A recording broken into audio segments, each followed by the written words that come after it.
হাসবুনাল্লাহ 11 বার পড়লে কি হয়, এটার রেজাল্টটা যদি আপনি জানেন তাহলে আপনি অবাক হয়ে যাবেন। আল্লাহ পাক রব্বুল আলামিন কিছু কিছু দোয়া এমন আছে, এই দোয়া যদি আপনি করতে পারেন সময় মতে, আল্লাহ পাক রব্বুল আলামিন তাৎক্ষণিকভাবে আমার আল্লাহ আপনাকে পুরস্কৃত করবেন।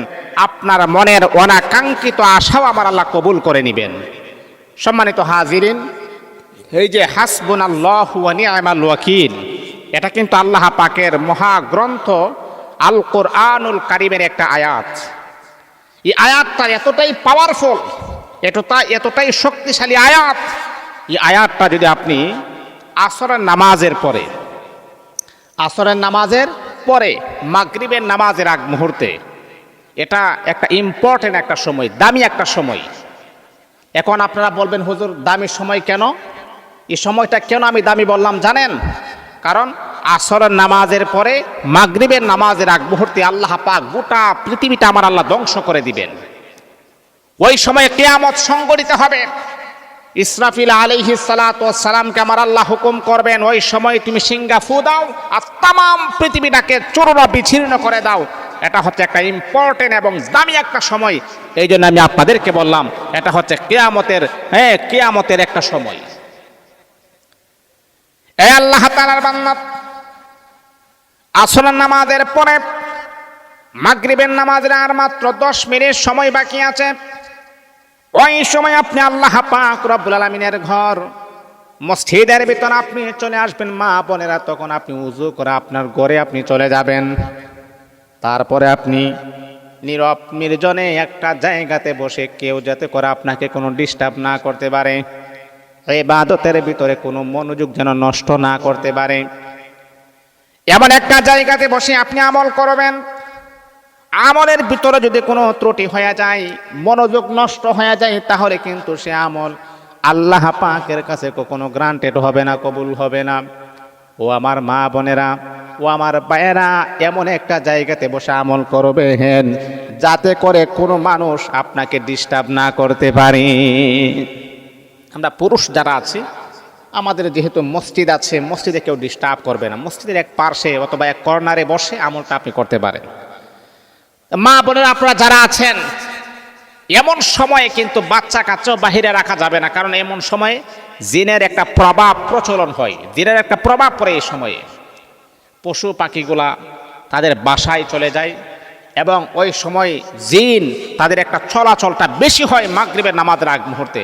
ওই সময় আপনার বাচ্চাকে নিয়ে আসবেন, যাতে করে ডিস্টার্ব না করে ঘরের একটা কর্নারে বসে আপনি আমলটা আপনি করবেন। এই আমলটা আপনি করবেন, 3 বার দুরূদ শরীফ পড়বেন, 3 বার ইস্তিগফার পড়বেন। সবচাইতে ছোট দুরূদ হলো সাল্লাল্লাহু আলাইহি ওয়াসাল্লাম। একবার সাল্লাল্লাহু আলাইহি ওয়াসাল্লাম, সাল্লাল্লাহু আলাইহি ওয়াসাল্লাম, এমন করে করে 3 বার দুরূদ শরীফ পড়বেন, 3 বার ইস্তিগফার পড়বেন। আস্তাগফিরুল্লাহ, আস্তাগফিরুল্লাহ, আস্তাগফিরুল্লাহ। 3 বার দুরূদ শরীফ, 3 বার ইস্তিগফার। তারপরে আপনি আমলটা আপনি করবেন, হাসবুনাল্লাহু ওয়া নি'মাল ওয়াকিল, হাসবুনাল্লাহু ওয়া নি'মাল ওয়াকিল, হাসবুনাল্লাহু ওয়া নি'মাল ওয়াকিল। একবারে সহি শুদ্ধভাবে 11 বার। কয়বার? 11 বার। 11 বার পড়ার পরে আবারও 3 বার দুরূদ শরীফ, 3 বার ইস্তিগফার পরে রব্বে কাবার মালিক আমার আল্লাহ পাকের কাছে 2খানা দরখাস্তের হাত বাড়াইয়া দিবেন। কারণ আপনি এমন একটা আয়াত তেলাওয়াত করেছেন যে আয়াতের ভিতরে আছে আমার আল্লাহই আমার অভিভাবক, আমার আল্লাহই আমার জন্য যথেষ্ট, দুনিয়ার কারো কোনো প্রয়োজন নাই, আমার আল্লাহ আমার প্রয়োজন। আমার আল্লাহ যদি আমার অভিভাবক হয়ে যায় আর কোনো কিছুই আমার লাগে না। এই আয়াতটা যখন 11 বার পরে রব্বে কাবার মালিকের কাছে 2খানা হাত বাড়ায় দিবেন, আমার আল্লাহ তখন বলবে, বান্দারে তুমি যেহেতু আমাকে অভিভাবক মেনেছো, তুমি যেহেতু আমার উপরে ভরসা করেছো, আমাকে যথেষ্ট মনে করেছো, যাও বান্দা, তোমার মনের যত আশা আকাঙ্ক্ষা আছে সবগুলো আমি আল্লাহ পূরণ করে দিলাম। আল্লাহু আকবার, আল্লাহু আকবার। ওই সময় আপনি রব্বে কাবার মালিকের কাছে দোয়া করবেন, হে রব্বুল আলামিন, হে আল্লাহ, তুমি তো আমার অভিভাবক, তুমি ছাড়া আর কোনো অভিভাবক নাই। তুমি ছাড়া কোনো মাবুদ নাই, তুমি ছাড়া কোনো উপাস্য নাই, তুমি ছাড়া কোনো রিজিকের ভান্ডার নাই। আমার রিজিকের ফয়সালা যিনি করেন তিনি হচ্ছে আমার রব, আমার আল্লাহ। আল্লাহ আমি সুস্থ আছি, এটাও আপনি করেন, আমি আবার অসুস্থ হয়ে যাব, এটাও কিন্তু আপনি করেন।